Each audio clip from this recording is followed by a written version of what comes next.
Hey, this is Kelly. And this is Sue. And welcome to our front porch. Hey, where friends and neighbors gather to have a drink. Here's the clink. Yep. And a laugh and figure out how to solve all the problems of the world. Once again, you have nailed it. I know. I mean, I can practice practice makes perfect. Oh my goodness. How you doing, Sue? Fine. Actually, it is a hot day, but I'd like to be thankful for air conditioning. So, yeah. Yes, praise Jesus for that. And let's see. This is our special. It's our Pride Special. Pride Special. This is June, and we are celebrating Pride. And you will have pictures. I'm in my pre-Pride parade preview outfit. That's a lot of P's. Pre-Pride parade preview outfit. And there will also be photographs and video. Speaking of video, we don't video these, but we have extra special video only for subscribers to our email list, which goes out only once before every show, which drops every other Wednesday. And you have access to exclusive content just for subscribers. All right. The marketing me is over. Okay, good deal. All right. Drinks. Drinks. You know what? I'm having a Miller Lite, but in the koozie and the Huggy of choice today is pink camo. Pink real tree camo, and that's in honor of all the women in the room today. That's right. That's right. All right. And cheers. Honorary, Mark. All right. Yeah, honorary. And I'm having vodka. Surprise. Good job. What's been going on for you? Okay. Week ago, yesterday, we went to the No Kings rally. Oh, yeah. That was terrific. I can't believe it's been a week ago. I mean, the turnout was so spectacular. Yeah. It just did my heart good until late last night. Anyway, then yesterday, now this is what you really want to subscribe, because we had the drag brunch. That was crazy, wasn't it? By the way, our videographer flew in and is here. Piper. It's another P. Hello. Hello. Yeah. And she got some good footage of you at the drag brunch. She did. Oh, yeah. And that will be on the.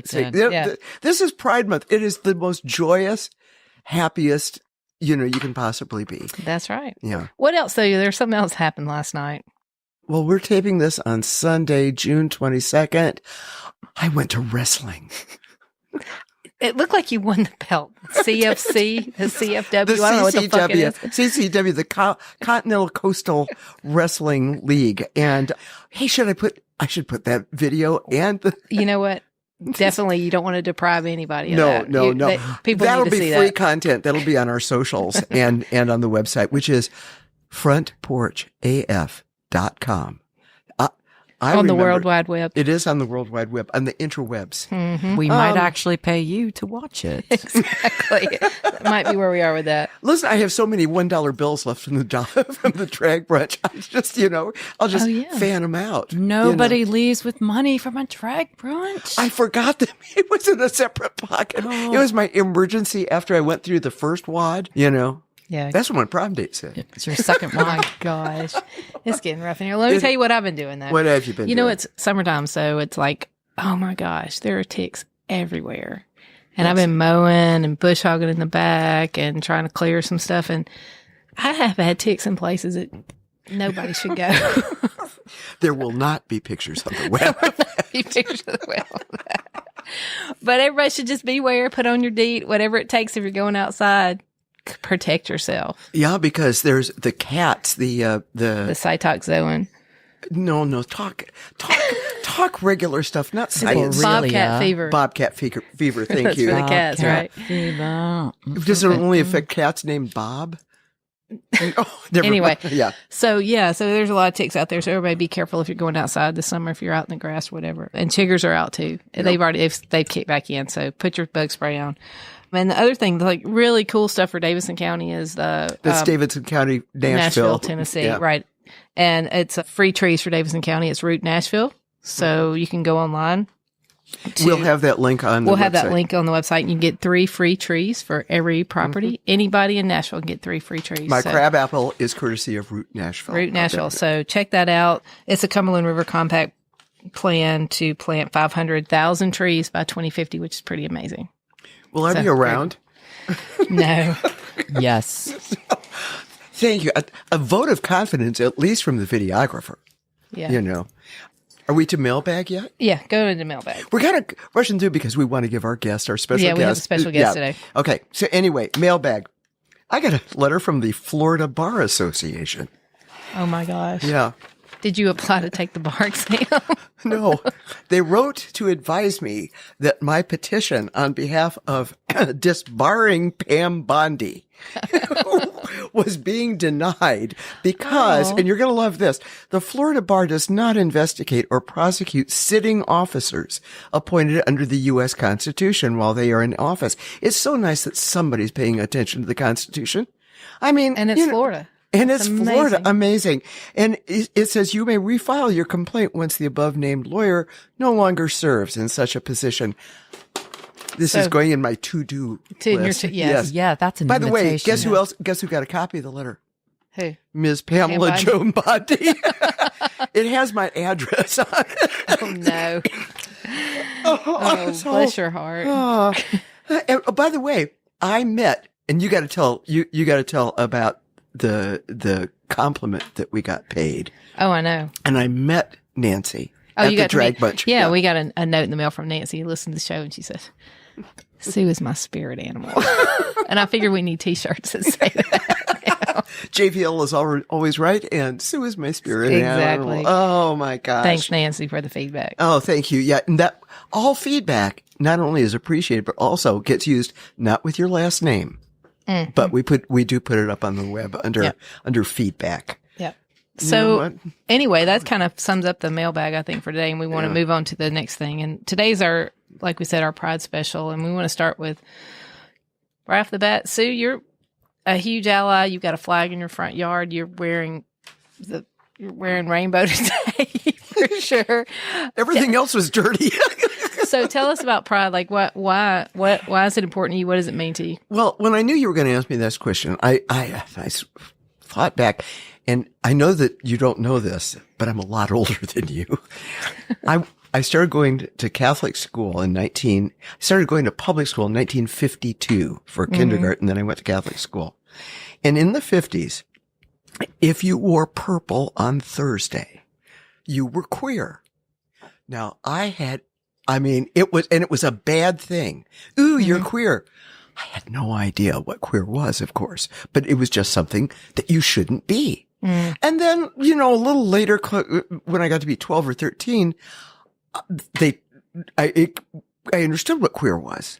And I didn't know anybody who was queer.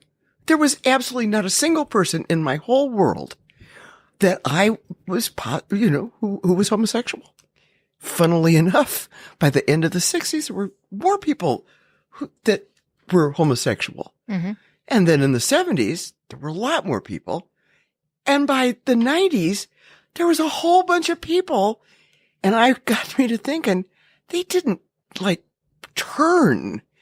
It wasn't like gay people were invented in the 90s. Yeah, they weren't invented. They were always there. Yeah. They've always been there. We've always worked, lived, played, loved alongside these people. And I don't mean these people. I mean, we have a whole range of sexes in our society. And why should anybody give a rat's ass? Mm-hmm. You shouldn't. Yeah. Then let you be you, I'll be me.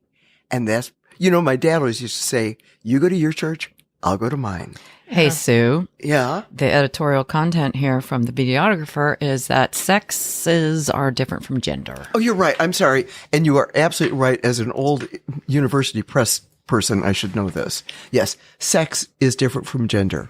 Gender is a construct. Okay. Yeah. It's a social. Yeah. Okay. Oh, we've got to wrap it up anyway. Yeah. Okay. So we can put some extra content on that on the website. Yeah. So thanks, Sue. So being an ally is important to you. It's extremely important. It's extremely important. When I see anybody say anything about a person's sex or gender or choice of what they want to call themselves, it just infuriates me. Absolutely infuriates me. Well, I wouldn't want to be on the wrong side of that. I wait till I take my gun training. Oh, yeah, that's coming up. Well, that's good. I think for me, I've been out a long time and have the privilege of being a person that's highly educated and always had a job where I wasn't discriminated against because I was a lesbian. And to me, pride is important. Pride Month is very important because I grew up in very rural South Mississippi. I didn't know any gay people. And I can remember getting to college and the first time I saw a rainbow flag hanging out somebody's house, it was like, oh my gosh, And so I think that visibility in that Pride Month is that one time where everybody really comes out and they're a little bit more open, a little bit more visible. And there's some kid somewhere who sees that and it's not just me. And maybe I can make it. I can be okay. There's other people out there. So that's why to me, Pride Month is so important. It's all about love and support and that visibility to let people know it's okay. Well, just a quick point before we move on. The other thing that made me think back in the 50s, what kind of personal hell were people going through not being able to say who they are? Yeah. And as I say, I didn't know anybody who was gay back then. And I think it was did. probably worse back then, and I think it's still going on now. I had somebody say to me just a few weeks ago, it's okay to be gay now. I'm like, no, it's not. It's still not. Yeah. Anyway, okay, so we're going to move on. Thank you for sharing that with us, Sue, and thanks for the editorial comments back there, videographer. And we are so excited to have the Olivia Hill with us today. And for those of you who don't know Olivia, she's a Nashville native. She served in the military for 10 years in the U.S. Navy. And after that, she spent 30 years working at Vanderbilt running the power plant. She kept Vanderbilt running, kept the lights on over there. And she has made a transition in 2019. Just right before the pandemic. That's probably pretty wild. And for those, you can check her out and read details on her story. She's just amazing. And she's just a fierce advocate for the LGBTQ community and just for people in general, just for humans. She's amazing. And she is fresh off of the League of Women Voters New York State Convention today. She was there yesterday and was gracious enough to get up and come and join us today to be on this podcast. So, Olivia, thank you so much for joining us. Thank you so much for allowing me to be here. It's great to have you here. Should we also mention, or did you, that she's Metro? Oh, yeah. And she is our first transgender elected official in the state of Tennessee, in the deep red state of Tennessee. Yeah. In history. In history, exactly, which is amazing. She's a Metro at-large council member, which means for all of you out there who don't understand the fine points of Nashville government, is that she has to run in the entire metro area of 1 million people, roughly, right? Yeah, I represent the entire county. Yeah. And so it's kind of like a mayor's race. When I run for office, I run for the entire county. and it's a countywide race, just like the mayor does. Well, congratulations on that hard-fought win. And thank you. Very cool. Olivia, before we get deep into our interview with you, can let's carry on this theme about pride. How do you feel about pride? And what do you think it means? Pride kind of has two meanings for me. And one is right when I was on the cusp of transitioning and coming out. And I was walking across campus. I was on my way to work with the plant one day, and I was walking by one of the dorms, Branscombe, and I looked up in a window, and I saw a pride flag hanging in the window. And I didn't know that person. I didn't know that student. But I felt a connection with whoever that person was, that we were in the same family. Then that's what, and that's the other part, is that's what pride means to me, as family. When I transitioned, I started my transition and came out to my family and my kids and everybody in 2018, and I lost everything. Oh. I lost my career, I lost my family, I lost my friends, I lost everybody. There's really no one in my life right now that was in my life 3 years ago. Oh my God. And what I have done is built some amazing family, and chosen family has proved to be a lot more loyal and better people than anything. And I'm just happy as I could ever. So to me, I guess family and connection with others, people you don't know, people you would never know, that you see rainbow, you see something, and you know that they're part of the family, that you just feel a connection, and it's a bond that you see. You see somebody you don't even know walking down the street and they're wearing a rainbow watch or a hat or scarf, and you're like, all right, you just feel immediately connected with them. What's the question that most people ask you right off the bat when they find out about your journey? Honey, when did you decide you want to be a woman, and have you had the surgery? And it's usually affluent white women, and they always look in the midsection when they ask that question. Yeah. So how do you deal with that? Like I have fun with it. It's as the first trans woman, I get hate pretty much virtually every single day. I get stuff thrown in my front yard. I get hate mail. I've had somebody try to run me off the road twice. I had a lady at Target threw a water bottle at me, and we get all kind of things. But what I do is have fun with it. Because if you ever tried to walk up behind somebody and scare them, and you really put a lot of effort into it, and you sneak up and you're like, rah! And then the more reaction they get, the more it makes us feel happy. Because, and if they're like, rah! And you're like, ha, ha, ha, I got you. That's awesome. But what happens when you walk up to somebody and you try to scare them, and you really put a lot of effort in it, and then they turn around and look at you and goes like, were you trying to scare me? It makes you feel deflated. And bullies are exactly the same way. Yeah. So they come at you wanting to get you riled up. They want to get a reaction. And when you turn around and say something simple like, I'm so sorry, sweetheart, those kids were talking. I'll be with you in just a minute. And then you turn around and walk away, that it just really shuts them down and gives them, because they're looking, a lot of folks like that say stuff to us to get us riled up, and then they get to play the victim and say, I was just asking poor Olivia a little question and she just chewed me out. My most favorite, if we've got a second, is election day, and I was holding a sign, had my name on it, and I'm like, vote for Olivia Hill, and I'd love to have your vote. Thank you. Vote for Olivia Hill. And this guy, this human, I'm not going to call him a gentleman, walked by and he said, I'm going to vote for you. I'm going to vote for you. And I'm going to vote for you. And he pointed to me and he said, there's no way I'm voting for you, sir. And I stood up and I said, oh my God, thank you. And he's like, what? And I said, sir, my name's Olivia Hill. I'm a U.S. Navy combat veteran, and I put my life on the line so that you could have a way to vote any darn way you wanted to vote. And the fact of all the nights that I was scared to death, not knowing what I was going to live to see the next day, was worth every bit of effort that I put in, that you went online, you did your research, you made the decision to not vote for me, and then you're showing here to show up to vote and do your civic duty, and I'm just honored. It makes me feel like I did something great. At the same time, he's got this really weird, confused look on his face. His wife is standing behind him with thumbs up going, thank you. And I'm sure she's sick and tired of watching Fox News, so she was like, and in my heart, she voted for me. And so... And that's what I do. That's how you diffuse it, because that's what they want, is they want us to get riled up. They want us to say something hateful, and then they get to play the victim and say, oh, I just asked a silly question.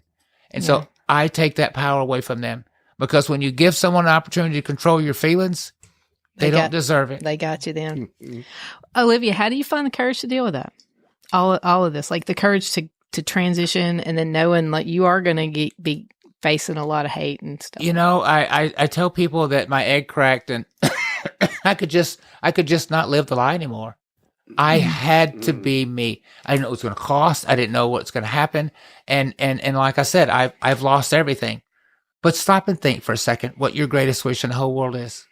And imagine whether that to be Miss America, to be 20 years old again, to own your own island, to be a multi-billionaire, to be a CEO of some major corporation. Imagine what it's like to have that wish. And then imagine what you would feel like if you woke up tomorrow morning and that wish came true. And that's what it's like for me every damn day. Because I've wished, hoped, and dreamed of me for 50 years. And I get to meet every day. And I don't care what they pass in the administration. They can say what I wear. They can choose where bathroom I, but they can't take my name away from me. And they can't take away who I am. And they can just be damned, because I'm going to be me and I'm not going to give up. I've hidden me. I've hidden who I was, and I'm not going to do that an ounce longer. Good for you. Man. That brings me to kind of our next question. There's, a lot of rhetoric out there and a lot going on, and we hear about in the news, and our state is just so oppressive, aggressive, the worst. Our state legislature, that. You deal with these guys all the time probably. And, they've put that law forward that to ban gender affirming care for minors, and the Supreme Court this month, a couple weeks ago, last week anyway, but I don't know when this airs. It was last month, this month, they've upheld that. Yes. So tell us, how do you feel about that? Like, and what is gender affirming care, and what does that mean for minors versus what an adult goes through in a real transition? It's so much that it's, there's 3 types of transition, and there's social transition. And that's when little Jimmy comes home and tells mom and dad, I want to wear dresses and I want to be called Julie. And mom and dad say, okay. And then that's it. There's no hormones. There's no therapy. There's no nothing. It's mom and dad are just affirming what their child is. And let's say this child does this for a couple of years and then decide, no, that really wasn't me. What have you taught that child? That whatever big thing you bring to me, I'm going to support you. And when they start hitting the teen years and they start having problems and they venture into drugs and sex and other things like that, they're going to feel supported to be able to come and connect with mom and dad. Also, number 2 is medical transition. And that's when someone takes hormones, whether that be blockers or they actually take hormones of estrogen and testosterone. And there, so many people believe that you just go to the doctor and say, hey, I want some hormones. And they go like, cool, go to the second window and slide $50 under and you could have it. And it's just not the way. It doesn't matter if someone is 12, 40, my age of 55 when I started. You have to go to a therapist or a psychologist and have an assessment letter. You have to go at least once a week for a minimum of 6 to 8 weeks. It's $225 a visit to go. And you have to go to obtain an assessment letter, because it's not covered by insurance, because technically there's really nothing wrong with you. You're there to obtain a letter saying that you do have gender dysphoria. And until you get the letter, it's not covered by insurance. And so you have to go through, and some therapists will make you wait 6 months. Some will make you go for a year before you actually get a letter. And you have to do that before you can even start hormones. And then once you start hormones, you have to go back and go to a different therapist for the same length of time, just to be able to put your name on a waiting list to consider having surgery.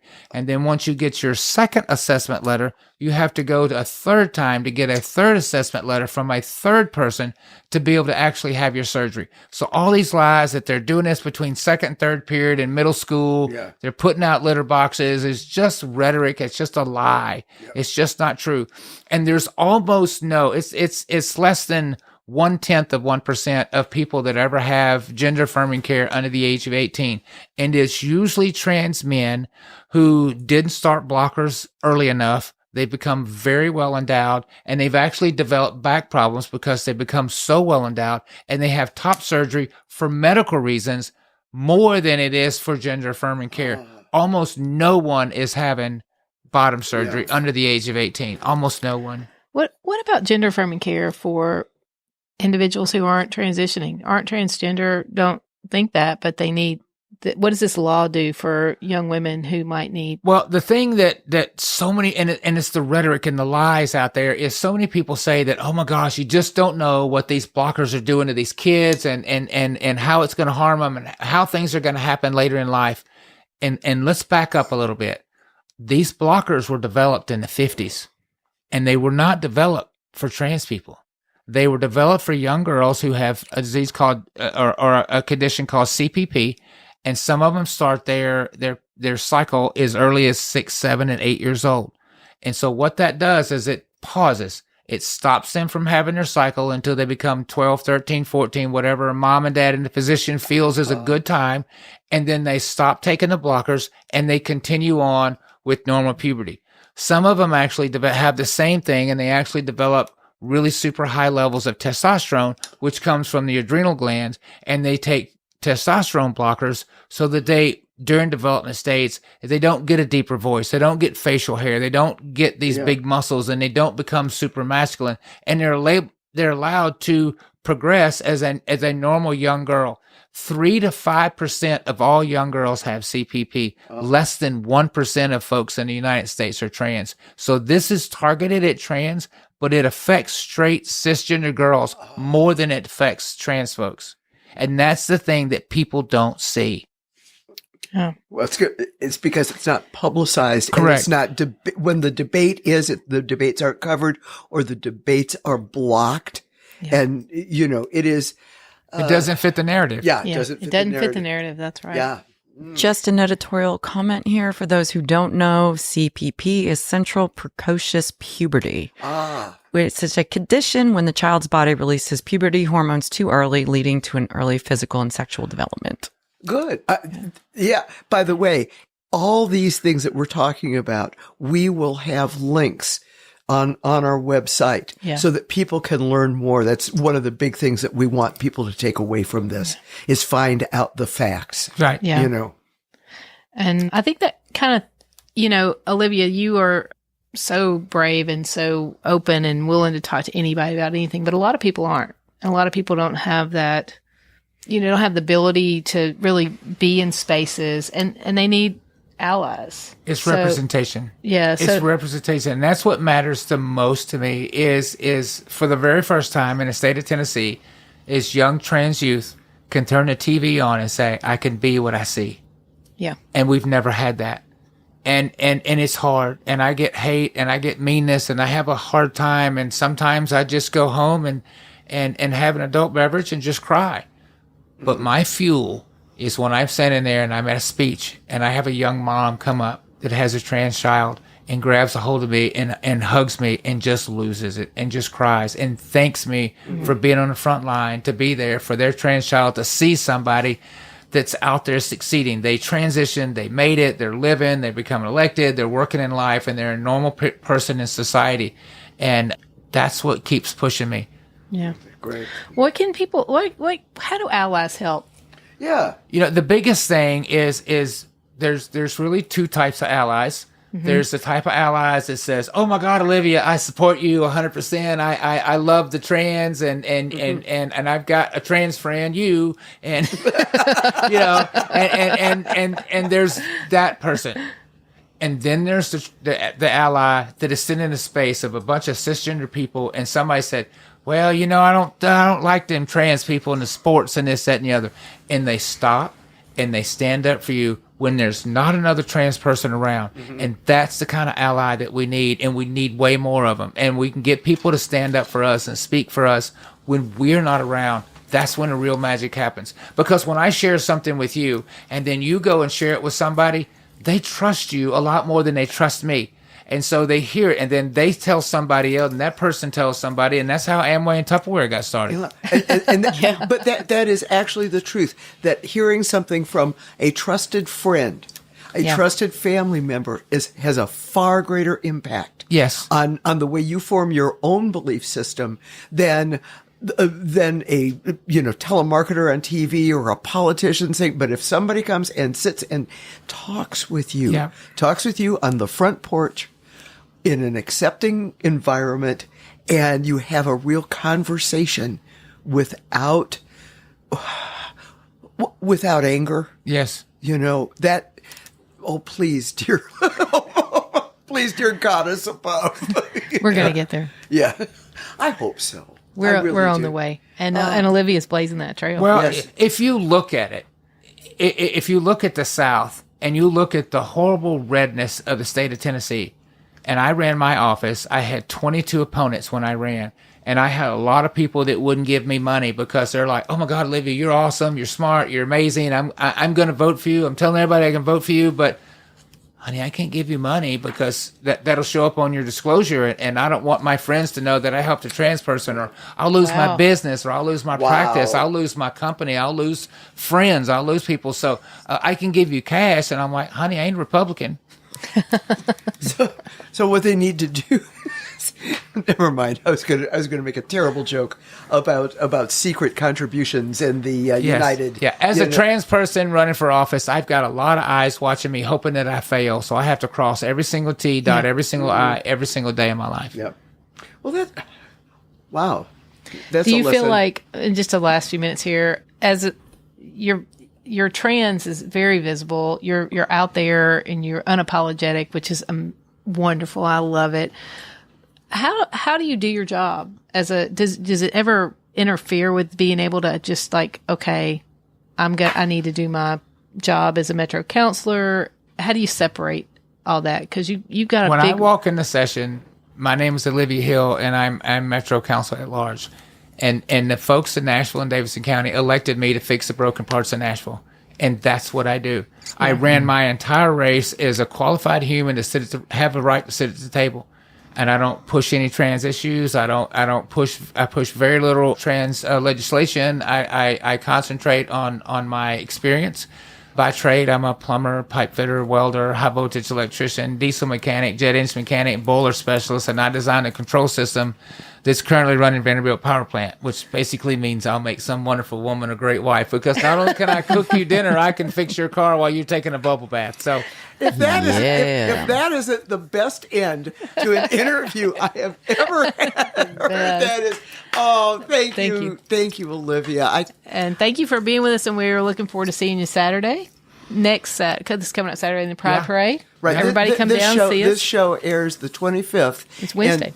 Which is Wednesday, and the Pride Parade is the 28th, and we will all be in it. And if I could give a quick little selfish plug, the Nashville Pride Board has allowed me to lead the parade with as many trans people as I can find and locate. And what I'm trying to find is as many trans folks to not only show up and march with me, but to bring their family with them. Because I want the citizens in Nashville to see what a family unit looks like and what it is like to support a trans person. So mom and dad bring their trans child, or if you're an older child or older trans person and you've got your children, whatever, bring your family with you so that Nashville sees what it's like to stand up for your trans family. And that's theoliviahill.com. Yes. And all that link will be on there. All right. Excellent. We're going to spread the word on that. Thank you. Thank you so much. Thank you for being here. This has been amazing. Thank you so much. We've already talked about how to make a positive difference. Thank you. Be in the parade. Send your trans. See us in the parade, because Sue and I are going to be in it too. That's Sue's right. going to be in the ATV with Piper. Yep. Oh my! And that's in. Tell them the context of the ATV. Why it's in the parade. It's with the Moto Sisters Collective. And what are the Moto Sisters Collective? We're a bunch of girls that ride bikes. There you go. And very inclusive group. We have transgendered women on bikes with us. We have gay. We have whatever they are. We have humans. People who don't know how to ride bikes. That would be me. Like me. Okay, and now upcoming shows. Oh, we are excited. Speaking of allies, we've got a PFLAG show coming up. And you've got Planned Parenthood. We got Francie Hunt. I'm so excited about that. Okay. So all of this will be on our website. And you can find Olivia at theoliviahill.com. Go check her out and connect with her. Let's see. I think that wraps us up here, Sue. It does. I'm sure. Isn't there some more falderall? Somebody called me yesterday and said, hey, there's a dead deer on the side of the road at 18, blah, blah, blah. I think it's fresh. And I wrote a Piper, get out your roadkill recipe book, because I see venison in our future. I have it. I'd just like to give a shout out to the first day of summer and tomato season. Oh, maters. Yeah. Follow us on socials. Please like and share us. Instagram, Facebook. YouTube. TikTok eventually, but never ever. Okay, Q. And so until next time. Grab a drink. You keep telling me you know how to read. And okay, let's do this again. So this is Sue. So until next time. When we gather on our audio front porch and grab a drink.